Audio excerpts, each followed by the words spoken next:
Alright, folks, settle in, because we're going to talk about something unexpected.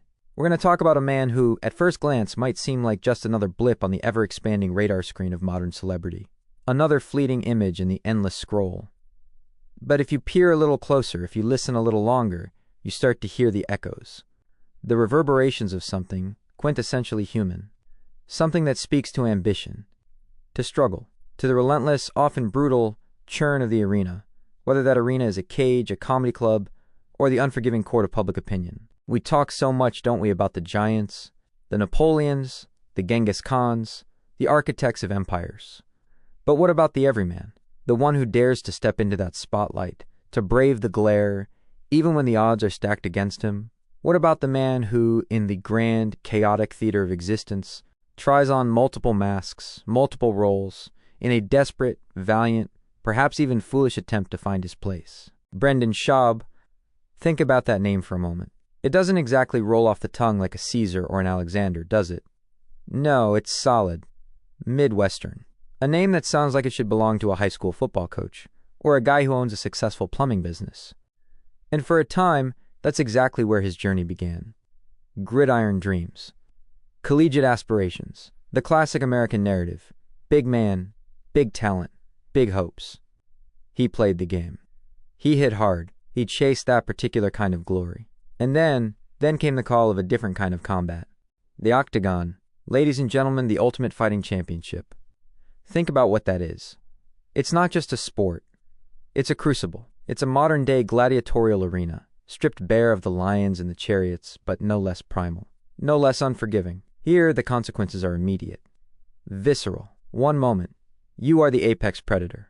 The next, the canvas is rushing up to meet you. The lights are fading, and the world is dissolving into a fuzzy, ringing silence. Schaub, the football player, morphed into Schaub, the fighter. He entered the ultimate fighter, that strange reality television gauntlet, where dreams are forged and shattered under the harsh glare of camera lights. And he found a measure of success. He knocked people out.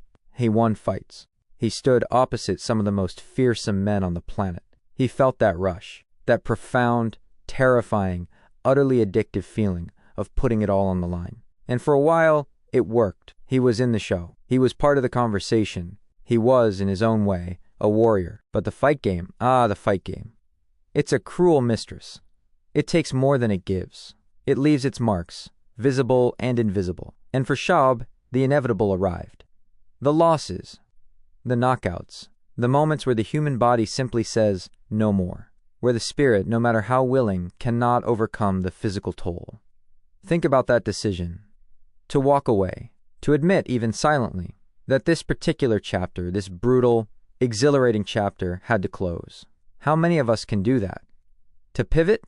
To reinvent? To look at the wreckage of one dream and say, what's next? And here's where the story takes a turn, folks. A turn that, if you squint hard enough, starts to look almost mythological. He didn't retreat into obscurity. He didn't fade away into the quiet anonymity that often claims former athletes. No, Brendan Schaub, the former fighter, decided he would become a comedian. A comedian! From the blunt force trauma of the heavyweight division to the delicate, nuanced, and utterly terrifying art of stand-up comedy. Think about the audacity of that. The sheer, unmitigated nerve to stand on a stage, alone, with nothing but a microphone and your words, and to try and make strangers laugh.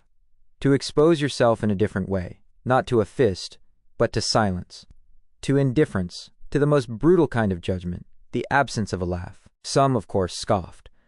They always do. The armchair critics, the guardians of traditional paths. They said he couldn't do it. They said he wasn't funny. They said he was just a fighter trying to be something he wasn't. And perhaps, at times, they had a point. The early days were surely raw, unpolished. The journey from knockout artist to punchline architect is not a straight one. It's filled with missteps, with awkward silences, with the humbling realization that a different kind of timing, a different kind of power is required. But here's the thing, ladies and gentlemen. He persisted. He built podcasts. He collaborated. He went on tour. He put himself out there again and again in the face of ridicule, in the face of skepticism, in the face of an internet that never, ever forgets your missteps. He embraced the grind, just as he had in the gym.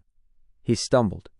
He picked himself up. He learned, perhaps slowly, perhaps painfully, to craft a different kind of narrative, a different kind of impact. And in doing so, he became something more than just a fighter, more than just a comedian. He became a personality, a public figure who, whether you love him or loathe him, has carved out a space in the crowded, chaotic landscape of modern media.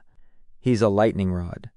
He's a talking point. He's a guy who dared to defy expectations, to rewrite his own story, even if that story is still being written, still being critiqued, still being debated in the digital town square. So what does Brendan Schaub tell us, folks?